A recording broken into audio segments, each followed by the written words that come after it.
नमस्कार, मैं तरुण वर्मा और मैं एक क्लिनिकल साइकोलॉजिस्ट हूँ। इस वीडियो में अपनी सीरीज़ डिप्रेशन FAQs को आगे बढ़ाते हुए इस वीडियो में आपको 3 प्रश्नों के उत्तर दूंगा डिप्रेशन के बारे में। इस वीडियो में लिए जाने वाले 3 प्रश्न इस प्रकार हैं। पहला प्रश्न, दिमाग के रसायनों और डिप्रेशन में क्या संबंध है? दूसरा प्रश्न, क्या बचपन में हुए उत्पीड़न के कारण अवसाद होता है? तीसरा प्रश्न, क्या यूनिपोलर मेजर डिप्रेशन सिर्फ जीवन के तनाव का ही दूसरा नाम है? आइए अब मैं इन सवालों के आपको उत्तर देता हूँ। तो पहले लेंगे पहला प्रश्न कि दिमाग के रसायनों और डिप्रेशन में क्या संबंध है। दिमाग में बहुत से ऐसे रास्ते हैं जो कई तरह की कोशिकाओं मतलब न्यूरॉन्स से मिलके बने हैं, जो श्रृंखलाओं में एक दूसरे से जुड़े रहते हैं। इन सभी कोशिकाओं के बीच संदेशों का मतलब सिग्नल्स का संचालन कुछ रसायनों मतलब न्यूरोकेमिकल्स की मदद से होता है, जैसे कि सेरोटोनिन, डोपामिन, नॉरएपिनेफ्राइन इत्यादि। दिमागी कोशिकाओं की ये श्रृंखलाएं अपने निर्धारित गंतव्य पर दिमाग में संदेशों को ले जाती हैं, जहां आवश्यकता अनुसार हमारी मानसिक क्रियाएं सक्रिय या निष्क्रिय हो जाती हैं, जैसे कि एकाग्रता, बेचैनी, गुस्सा, चिड़चिड़ापन, उदासी, ऊर्जा, नींद, विचार, भावनाएं, शारीरिक संवेदनाएं इत्यादि।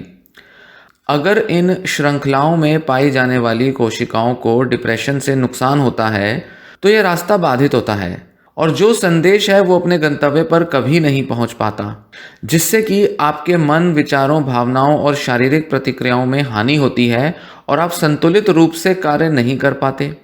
जब कोशिकाओं के बीच में थोड़ा अतिरिक्त सेरोटोनिन, डोपामिन या नॉरएपिनेफ्राइन पहुंचा दिया जाता है तो इन क्षतिग्रस्त कोशिकाओं के लिए आसान हो जाता है कि ये इस श्रृंखला में अन्य कोशिकाओं को संदेश पहुंचा दें ताकि जो रास्ता है वो बाधित ना हो। सभी एंटी डिप्रेसेंट दवाएं इन्हीं दिमाग की कोशिकाओं के बीच में अतिरिक्त सेरोटोनिन, डोपामिन और नॉरएपिनेफ्रिन पहुंचा देती हैं, जिससे डिप्रेशन के लक्षणों में कमी आ सके। दूसरा प्रश्न, क्या बचपन में हुए उत्पीड़न के कारण अवसाद होता है?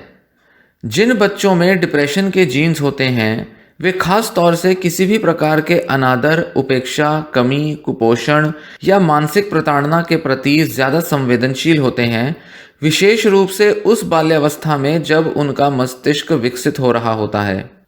शोध ऐसा बताते हैं कि बचपन के शुरुआती वर्षों में होने वाले तनाव के कारण डिप्रेशन के जीन्स सक्रिय हो जाते हैं और बच्चों को डिप्रेशन के प्रति संवेदनशील बना देते हैं। उदाहरण के लिए एक शोध ने ऐसा बताया था कि जिन लोगों में अवसाद के जीन्स थे, वयस्क होने पर डिप्रेशन की संभावना उन लोगों में अधिक थी जिनका बचपन में उत्पीड़न हुआ था, जबकि जीन्स होते हुए भी अगर बचपन में उत्पीड़न ना हुआ हो तो युवावस्था में अवसादग्रस्त होने की संभावना बहुत कम रह गई। जो बच्चे बड़े ही क्रोधपूर्ण और शत्रुतापूर्ण माहौल में रहते हैं वे तनाव को दूर करने की बेहद नाकामयाब नीतियां सीख लेते हैं, जो आदतों के रूप में वयस्क होने पर भी उनके साथ बनी रहती हैं।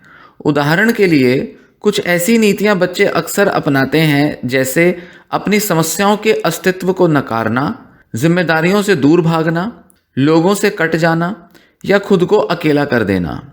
ये सभी बच्चों को लड़ाई वाले माहौल में खुद के अस्तित्व को बचाए रखने में उपयोगी होती हैं, पर जब ये अतीत में किसी समय उपयोगी रही नीतियां वयस्क होने पर भी बनी रहती हैं, तब इनका कोई मकसद नहीं रह जाता सिवाय इसके कि ये मानसिक समस्याएं पैदा करें। इसी के साथ जिन बच्चों को अवसाद के जीन्स अपने माता पिता से मिलते हैं तो उनके किसी न किसी पेरेंट को भी यूनिपोलर मेजर डिप्रेशन रहा होता है, जिसके कारण उनके रवैये बहुत नकारात्मक और अवसादग्रस्त होते हैं। तो जब किसी अभिभावक का डिप्रेशन सीवियर होता है तो उनकी पेरेंटिंग कम प्रभावशील हो जाती है और ऐसे में तनावग्रस्त पारिवारिक माहौल बन जाता है।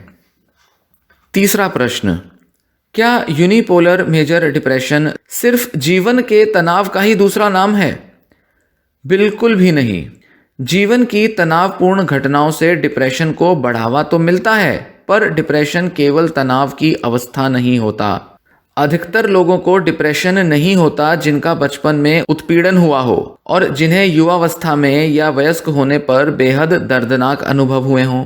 जबकि उसके उलट जिन लोगों में डिप्रेशन के जीन्स होते हैं उन्हें मामूली सा तनाव भी अवसादग्रस्त हालत में ले जाता है।